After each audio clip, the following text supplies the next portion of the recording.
दिवस म्हणून साजरा करीत आहोत। या कार्यक्रमासाठी उपस्थित आजच्या कार्यक्रमाचे प्रमुख पाहुणे मराठी जिल्हा अध्यापक संघ गुणवत्ता अध्यापक पुरस्कार प्राप्त शिक्षक माननीय श्री केदारी रसाळ सर यांचे प्रथम मी विद्यालयाच्या आणि संस्थेच्या वतीने हार्दिक स्वागत करते। तसेच व्यासपीठावरील उपस्थित माननीय मुख्याध्यापक श्री कराटे सर, सर्व शिक्षक शिक्षिका विद्यार्थी यांचेही हार्दिक स्वागत करते। आजच्या कार्यक्रमाचे प्रमुख पाहुणे श्री रसाळ सर यांना विनंती की त्यांनी स्वातंत्र्यवीर सावरकर आणि कुसुमाग्रज यांच्या प्रतिमांचं पूजन करावं। लेखक त्यांनी कथा, कविता, ललित अशा अनेक प्रकारचे लेखन केलेले आहे। नाशिककरांचे तर ते अतिशय आवडते लेखक होते। त्यांच्या लेखणीतून महाराष्ट्रातील संस्कृतीची आपल्याला झलक पाहायला मिळते। थोर स्वातंत्र्यवीर सावरकर यांच्या कार्याची आपणास माहिती आहे।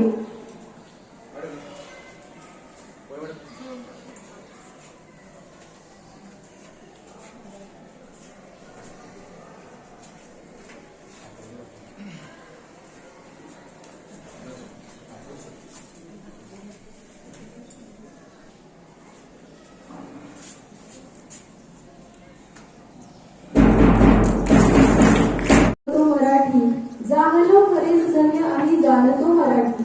ही मराठीची अस्मिता जपण्यासाठी आपणही मराठी भाषेची एक प्रतिज्ञा करणार आहोत। तर प्रतिज्ञा घेण्यासाठी येत आहेत माननीय चोपडे सर। तिचं संवर्धन करणं, जपणूक करणं या आशयाची एक प्रतिज्ञा आहे। ही प्रतिज्ञा आपण घ्यायची आहे। 2 मिनिटासाठी खडे होंगे, खडे पुढे सांगेन आपण सर्व मोठ्यानं म्हणायचं आहे। प्रतिज्ञा के लिए तारोगे तार, मोठ्यानं म्हणायचं आहे। मी महाराष्ट्रात जन्माला आल्याचा आणि अमृतातेही पैजा जिंकणारी मराठी माझी मातृभाषा असल्याचा मला अभिमान आहे। मराठी भाषेचे उज्ज्वल अस्तित्व जतन आणि संवर्धन, त्याचप्रमाणे तिच्या उन्नतीकरिता मी निरंतर कटिबद्ध आहे। जगभरात कुठेही असलो तरी मराठी भाषेवरील निरतिशय प्रेमात खंड न पडू देण्याची ग्वाही एक सच्चा मराठी भाषिक म्हणून मी देत आहे। कुठल्याही सांस्कृतिक बदलांच्या व भाषेच्या आक्रमणासमोर मराठी पिछेहाट होऊ न देण्यासाठी व्यवहारात तिचा सातत्यपूर्ण वापर करणे ही माझी जबाबदारी आहे। मराठी भाषा ही माझ्यासाठी मायेची पांघर आहे। तिच्या सौंदर्य वृद्धीसाठी प्राणपणाने झटणे हे माझे कर्तव्य आहे आणि ते मी अहर्निश पार पाडत आहे. मी मराठीचा, मराठी माझी, जय महाराष्ट्र, जय मराठी, जय हिंद. पाहिजे भाषेचा बाळगा थोडा गर्व, मराठी राजभाषा दिन आनंदाने साजरा करू सर्व. मराठी राजभाषा दिन आनंदाने साजरा करू सर्व. यानंतर आजच्या प्रमुख पाहुण्यांचा परिचय करून देण्यासाठी पोद्दार सरांना मी विनंती करते. सुप्रभात. आज या ठिकाणी मराठी राजभाषा दिन, त्याचबरोबर थोर स्वातंत्र्यवीर विनायक दामोदर सावरकर आणि तात्यासाहेब भीमा शिरवाडकर यांची आज जयंती. खर तर उद्या जयंती आहे, पण आज आपण हा कार्यक्रम आपल्या सर्वांच्यासाठी या ठिकाणी घेतोय. आज या कार्यक्रमासाठी उपस्थित माझे मित्र आदरणीय केदार रसाळ सर इथे उपस्थित आहेत.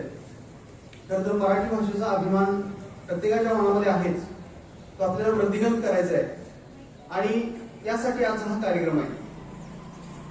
केदार रसाळ सर यांच्याबद्दल मी आणखी थोडक्यात तुम्हाला परिचय करून देणार आहे. एक अत्यंत साधस, हुशार, नम्र असं हे व्यक्तिमत्व, निराभिमानी आणि सतत दुसऱ्याला मदत करण्यासाठी तयार. मी आता एवढे वर्षाचे का सांगतोय त्याचं एक कारण आहे. कारण रसाळ सर हे माझे वर्गमित्र होते. मी ज्यावेळेस सांगलीला भारतीय विद्यापीठामध्ये BA ला ऍडमिशन घेतलं त्यावेळेस सरांच्याही माझी ओळख झाली ऑफिसमध्ये पहिल्यांदा. सरांचं नाव नरवाड, कोल्हापूर जिल्ह्यामध्ये कुरुंदवाड संस्थान, तुम्हाला माहिती आहे कुरुंदवाड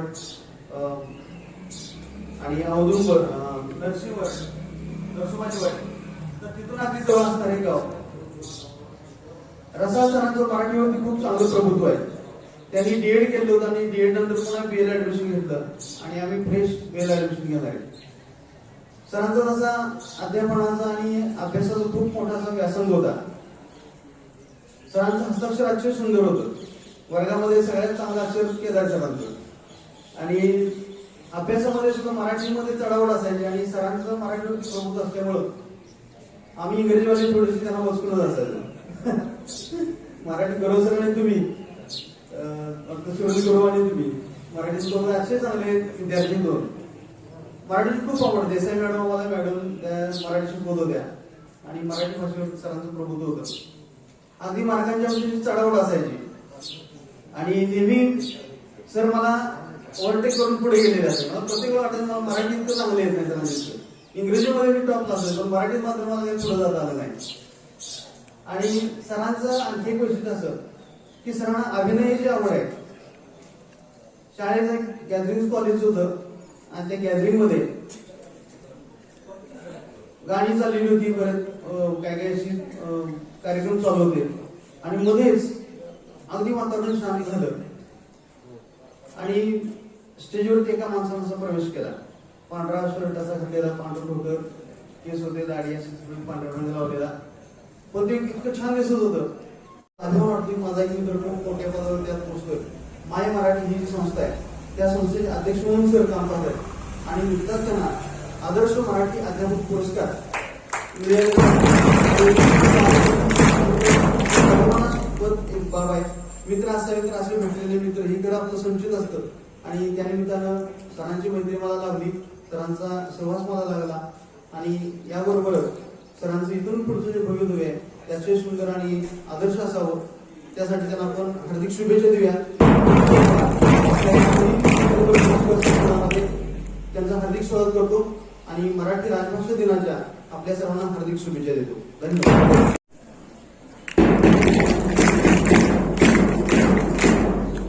नुकताच त्यांना सांगली जिल्हा अध्यापक संघातर्फे गुणवंत अध्यापक पुरस्कार मिळाला आहे.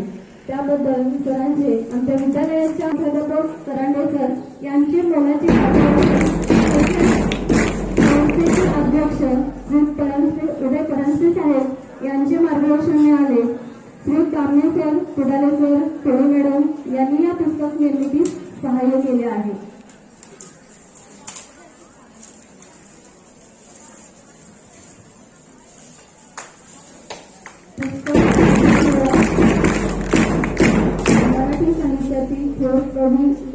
यांची ओळख. द्वितीय क्रमांक पवार प्राजक्ता प्रौढ. तृतीय क्रमांक सूर्यवंशी वैष्णवी उत्तेजनार्थ माळी सानिका माळी 5वी.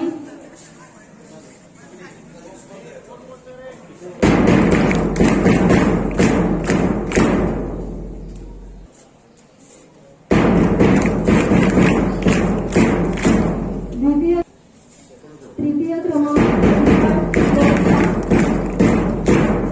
योगिता शिसाळ 8वी.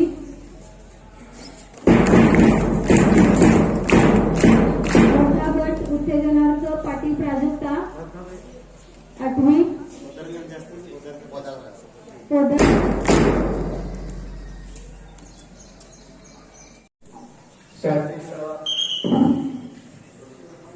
शिक्षक बंधू भगिनी आणि विद्यार्थी मित्र,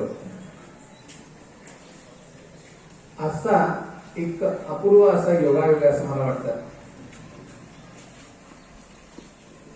कारण आज स्वातंत्र्यवीर सावरकरांची पुण्यतिथी आहे आणि उद्याचा होणारा मराठी राजभाषा दिवस, तात्यासाहेब शिरवाडकरांचा जन्मदिवस. ते दोन्ही पण तात्या आहेत, तात्याराव सावरकर आणि तात्यासाहेब शिरवाडकर. या दोघांनी मराठीसाठी खूप मोठं काम करून ठेवलंय. कारण 1936 साली त्यावेळेला मराठी साहित्य संमेलनाचे अध्यक्ष म्हणून स्वातंत्र्यवीर सावरकरांनी धुरा वाहिली, जे त्या घटनेला सुद्धा आता जवळपास 91 वर्ष होत आलेली आहेत. स्वातंत्र्यवीर सावरकरांनी तेव्हा मराठी भाषा शुद्धी चळवळ हाती घेतलेली होती आणि त्याचं कारण असं होतं, ब्रिटिशांच्या राजवटीमध्ये इंग्रज आपल्या देशावरती राज्य करत होते, आपल्याला माहिती आहे सगळ्यांना. तेव्हा इंग्रजी भाषेचं प्रभुत्व, कारण राज्यकारभाराची भाषा इंग्रजी होती. आणि त्यापूर्वीचा काळ जर आपण विचारात घेतला तर त्यापूर्वीच्या काळात आपल्या देशावरती ज्या ज्या आक्रमकांनी आक्रमण केली, आपला देश लुटून नेला आणि नंतरच्या काळात तर ते इथंच त्यांनी राज्य केलं. मग ते मुघल असतील किंवा दक्षिण भारतामध्ये असणाऱ्या बहमनी राजवटीचा आपण जर विचार केला तर तो सगळा काळ, ते जवळपास 1000 वर्ष आपण गुलामीमध्ये किंवा पारतंत्र्यामध्ये जगत होतो आणि अस्तित्व शून्य असं जगणं होतं त्या काळातल्या लोकांचं. आणि सगळ्यांच्या वरती ती गुलामी काढून टाकण्यासाठी, सुबत्व निर्माण करण्यासाठी, आपला स्वाभिमान जागा करण्यासाठी एक स्फुल्लिंग या ठिकाणी निर्माण झाला महाराष्ट्रामध्ये छत्रपती शिवाजी महाराजांच्या रूपाने. छत्रपती शिवाजी महाराजांनी स्वराज्याची स्थापना केली. स्वराज्य हे स्वतःचं राज्य, स्वभाषा म्हणजे आपली जी मातृभाषा मराठी, या दोन्ही गोष्टींचं उन्नयन करण्यासाठी, त्या प्रगतीपथावर नेण्यासाठी त्यांनी काम आरंभलं. ज्ञानेश्वरी म्हणजे भावार्थ दीपिका हा ग्रंथ रचला. तर त्या भावार्थ दीपिकेमध्ये ते म्हणतात, ज्ञानेश्वरी या ग्रंथामध्ये ते म्हणतात, माझा मराठीची गोड कौतुके परी अमृतातेही पैजा जिंके, ऐसी अक्षरे रसिके मेळवीन. ओवीबद्ध स्वरूपामध्ये हे सगळं त्यांचं काव्य आहे. माझा मराठीची बोल कौतुके परी अमृतातेही पैजा जिंके, ऐसी अक्षरे रसिके मेळवीन. जिये कोवळिकेचे निपाडे, दिसती नादींचे रंग थोडे, वेधे परिमळाचे बीक मोडे, जयाचेनी. ऐका रसाळपणाची आलोभा, की श्रवणीची होती जिभा, बोले इंद्रिया लागे कळंभा एक मेका सहजे शब्दोतरी विशो श्रवणाचा परिरसना म्हणे हार सुआमुचा घ्राणासी भाव जाय परिमळाचा हातोची होईल नवल बोलतीये रेखेची वाहणी देखता डोळ्याही पुरो लागे धणी ते म्हणती उघडली खाणी रूपाची हे माऊली म्हणतात माझा मराठाची बोल कौतुके माझी मराठी भाषा माझं मराठी बोलणं माझी मराठी ही इतकी श्रेष्ठ आहे तिचं किती कौतुक करावं ती अमृतालाही जिंकून टाकेल अशी माझी मराठी अशी माझी श्रेष्ठ वाणी आहे आणि अशी अक्षर मी माझ्या मराठीमध्ये निर्माण करेन असं म्हणून त्यांनी ग्रंथ सुरू केला ज्ञानेश्वरी म्हणजे भगवद्गीतेमध्ये श्रीकृष्णानं अर्जुनाला जे काही सार सांगितलं जीवनाचं कर्माचं रहस्य सांगितलं कर्म म्हणजे काय ती भगवद्गीता संत ज्ञानेश्वरांनी सर्वसामान्यांसाठी मराठी भाषेमध्ये प्राकृत भाषेमध्ये आणली कारण त्या काळामधली संस्कृत जे देववाणी जिला म्हणलं जातं ती काही लोकांची मक्तेदारी होती फक्त सर्वसामान्यांना संस्कृत भाषा ज्ञात नव्हती बोलता येत नव्हती अर्थ माहिती नव्हते त्या काळामध्ये सर्वसामान्यांना जगण्याचं तत्वज्ञान कळावं जीवनाचं तत्वज्ञान करावं यासाठी ज्ञानेश्वरांनी भगवद्गीतेचं मराठीमध्ये भाषांतर केलं तत्कालीन प्राकृत भाषा प्राकृत म्हणजेच मराठी आणि त्या मराठीमध्ये इतकी अक्षरं आहेत अशी आहेत तशी आहेत तिचं वर्णन करताना त्यांनी मराठीची थोरवी गायलेली आहे संत ज्ञानेश्वर म्हणतात की माझ्या मराठीमध्ये असे शब्द आहेत मी अशी शब्द योजना करू शकेन असा शब्द चातुर्य मराठीमध्ये आहे की आपल्या शरीरातल्या सर्व इंद्रियांना ती आपलीशी वाटायला लागेल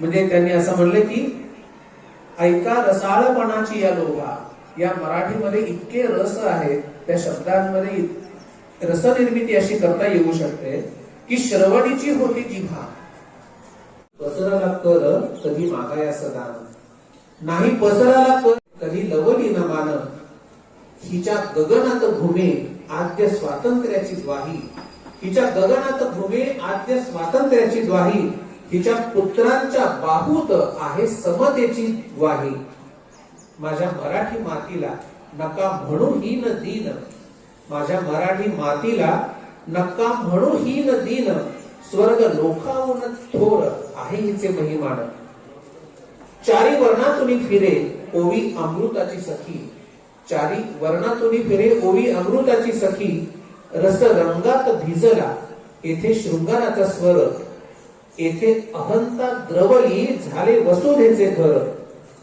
माझ्या मराठी मातीचा नका करू अवमान माझ्या मराठी मातीचा नका करू अवमान हिच्या दारिद्र्यात आहे भविष्याचे वरदान हिच्या दारिद्र्यात आहे भविष्याचे वरदान माझ्या मराठी मातीचा लावा ललाटास तिला हिच्या संगे जागतील माय देशातील शिरा असं मराठीचं गुणगान गाणारे कुसुमाग्रज विवा शिरवाडकर यांचा जन्मदिवस हा मराठी भाषा दिवस म्हणून आपण साजरा करतो आपण आज या प्रसंगी या दोनही तात्यांचं स्मरण करून मराठीला जगभरातील श्रेष्ठ स्थान सर्वश्रेष्ठ स्थान प्राप्त करून देण्यासाठी नेहमीच झटत राहूया धडपडत राहूया मराठी भाषेचं संवर्धन करूया आपल्या मराठीची थोरवी सगळ्यांपुढे गाऊया इतर भाषांचा सन्मान करत आपलं मराठी पण आपण जपूया इतकंच या प्रसंगी मी सांगतो आणि मराठीची केवळ वृद्धी न करता मराठीची समृद्धी झाली पाहिजे मराठी समृद्ध झाली पाहिजे असा विचार या ठिकाणी व्यक्त करून मी माझं थोडंसं लांबलेलं बोलणं थांबवतो धन्यवाद सर खूप छान बोलतायत। विद्यार्थी मित्रांनो, खरंच इतकं सुंदर। आपण आपल्या आयुष्यात काय करायचं तर हेच करायचंय। आपल्याकडे जे जे वक्ते येणार आहेत, जे जे आदर्श व्यक्तिमत्व आहेत, त्यांच्याकडून आपण शिकून घ्यायचं आहे। त्यांच्या बोलण्याचा किती म्हणजे नम्रता, खरंच मी सरांच्याकडे सर मग नम्रता जी असते, खरंच सरांसारखी नम्रताकडे असली पाहिजे। आणि सरांनी एका मिनिटात त्यावेळी कबूल केलं, विनंती केल्यानंतर की सर म्हणले आमच्या शाळेमध्ये मार्च करण्यासाठी तुम्ही यायचं आहे। नक्की येतो म्हणले सर, आणि सरांनी आपल्याला वेळ दिला, आपल्या विनंतीला मान देऊन या ठिकाणी सर उपस्थित राहिले। करांडे सर सुद्धा म्हणले की रसाळ सरांचं मी नाव ऐकून आहे, पण त्यांचं भाषण ऐकण्याची मला पहिल्यांदा संधी मिळते। आपल्या सगळ्यांच्या विनंतीला मान देऊन रसाळ सर या ठिकाणी उपस्थित राहिले, त्याबद्दल आपल्या संपूर्ण शैक्षणिक संकुलाच्या वतीनं माननीय केदार रसाळ सर यांचं जोरदार टाळ्याने हार्दिक हार्दिक आभार। खूप सुंदर वाटलं सर, असा जो वरचे वर येत राहू अशी नम्र विनंती आहे। आणि सरांना पुढचा एक कार्यक्रम आहे, 10 ला मीटिंग आहे सरांना, तरीही सर 7:30 ला इथं हजर आहेत सांगलीतून। टाइम मॅनेजमेंट कसं असावं विद्यार्थी मित्रांनो लक्षात घ्या। बरोबर 7:30 सर इथं हजर आहेत सांगलीतून, आणि आपला हा कार्यक्रम संपल्यानंतर सर पुढच्या मीटिंगला जाणार आहेत। आपलाही अजून विद्यार्थ्यांची मनोगत वगैरे भाषण आपण घेणार आहोत, ते आता यानंतर होतील। विद्यार्थ्यांनी इथेच बसायचं आहे, फक्त केदारी रसाळ सर म्हणजे खूप सुंदर भाषण आपल्याला दिलं। याबरोबर मुख्याध्यापक करांडे सर, पोद्दार सर, कोळी मॅडम, साळू मॅडम, सर्व शिक्षक या कार्यक्रमासाठी या ठिकाणी उपस्थित राहिले, त्याबद्दल पुन्हा एकदा सर्व विद्यार्थी विद्यार्थिनी या सर्वांचं या कार्यक्रमाच्या निमित्तानं पुन्हा एकदा हार्दिक आभार। यशोयुता वंदे। नमस्कार, प्रथमतःच मी तुम्हाला माझी ओळख करून देते। माझे नाव प्रज्ञा दीपक उनवणे, इयत्ता 9वी। अहो, वयाच्या ओघा 15व्या वर्षी या देशासाठी आणि या देशाच्या स्वतंत्रतेसाठी शत्रूला मारता मारता चाफेकरांसारखा मरेल, शिवाजी महाराजांसारखा विजयी होऊन या मातृभूमीच्या मस्तकी स्वराज्याचा अभिषेक करेन अशी प्रतिज्ञा करणारे सावरकर म्हणजेच देशभक्तीचा गगनता अग्निकुंडच होय। ते फक्त देशभक्तच नव्हते, तर ते उत्तम वक्ता, महाकवी, निबंधकार, साहित्यिक, विज्ञानिष्ठ असे होते। सावरकरांविषयी बोलणे म्हणजे जणू तडकत्या सूर्याविषयी बोलण्यासारखेच आहे, जो नेहमी आकाशात तडपत असतो। चैतन्याने भरलेले शब्द हेच त्यांचे अस्त्र होते। सावरकरांच्या मुखातून आणि लेखनातून निघालेला प्रत्येक एक आणि एक शब्द हा चैतन्याने भरलेला आहे, आणि त्याचे स्वरूपही विराट आहे। सावरकरांनी आपल्या जीवनाचा कण आणि कण या देशसेवेसाठी घालवलेला आहे। मित्र हो, स्वातंत्र्यवीर विनायक दामोदर सावरकर हे नाव जरी उच्चारले ना तरी माझ्या डोळ्यासमोर एक धडाधड पेटलेले यज्ञ दिसतं। हे फक्त यज्ञच नव्हे तर ती गर्जना आहे। आदमी ना कद से बड़ा होता है ना पद से, आदमी ना कद से बड़ा होता है ना पद से, जो आदमी दूसरों के मुसीबत में खड़े होते हैं वो बड़ा आदमी होता है। सावरकर म्हणजेच good person, simple living and talented person. Savarkar म्हणजेच समाज सुधारण्यासाठी better planning, better environment and deeper unity. Savarkar पहिले असे व्यक्ती होते ते इंग्लंड येथे जाऊन क्रांतिकारक अग्रवाल संघटित केले। 1957च्या ओठावरची सुवर्ण संधी त्यांनी लंडन येथे साजरी केली। सावरकर पहिले असे लेखक होते की त्यांच्या पुस्तकाच्या प्रकाशाच्या आधीच 2 दिवस देशामध्ये बंदी घालवण्यात आली। सावरकर पहिले असे व्यक्ती होते की त्यांनी आंतरराष्ट्रीय न्यायालय येथे खटला भरवण्यात आला। सावरकरांनी त्याचबरोबर 7 पेढ्यांवरही काम केले। त्या 7 पेढ्या म्हणजे स्पर्शबंदी, सिंधुबंदी, शुद्धीबंदी, विवाहबंदी, वेदकबंदी, रोटीबंदी व पेटीबंदी। त्याचप्रमाणे त्यांनी भाषाशुद्धी व लिपीशुद्धीवरही प्रचंड असे काम केलेले आहे। त्यांनी बंदिवासात असतानाही अंधाराच्या खोलीवरती महाकाव्य लिहिली। ती नुसती लिहिलीच नाही तर ती मुखात्मक केली। परंतु एवढे करूनही हा समाज सुधारण्यासारखा नव्हता। हाच जर समाज आपल्याला सुधारवायचा असेल तर या समाजाची असलेली अंधश्रद्धा मुळासकट उपटून टाकली पाहिजे, हे सावरकरांनी तर जाणले होते। मित्रमैत्रिणींनो, आज मी प्रणिता कवित कदम इयत्ता 9वी क मध्ये शिकवत असून आज स्वातंत्र्यवीर सावरकर यांच्याबद्दल मी माझे 2 शब्द बोलणार आहे। स्वातंत्र्यवीर सावरकर यांची पुण्यतिथी आहे आणि मी माझ्या भाषणास सुरुवात करते. ने वदसी ने मातृभूमीला, ने वदसी ने मातृभूमीला, सागरा प्राण तर मला, सागरा प्राण तर मला. आपल्या भारताच्या स्वातंत्र्य युद्धात भूमिका बजावणाऱ्या स्वातंत्र्यवीर सावरकरांनाच वीर सावरकर म्हणून ओळखले जाते. या महापुरुषाचा जन्म 28 मे 1883 साली आपल्या नाशिक जवळील भगूर या गावामध्ये झाला. सावरकरांच्या वडिलांचे नाव दामोदर सावरकर होते, तर त्यांच्या आईचे नाव राधाबाई सावरकर होते. सावरकरांच्या संपूर्ण पत्नीचे नाव येसुबाई विनायक सावरकर असे होते. सावरकरांना 2 मोठे भाऊ व एक बहीण होती. वयाच्या अवघ्या 9व्या वर्षी सावरकरांच्या आईचे निधन झाले व प्लेगच्या महामारीतच सावरकरांच्या वडीलही वारले. अशा परिस्थितीत सावरकरांच्या वडिलांनी व बहिणींनी कुटुंबाचे पालन पोषण केले व वयाच्या अवघ्या 15व्या वर्षी या महापुरुषाने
रे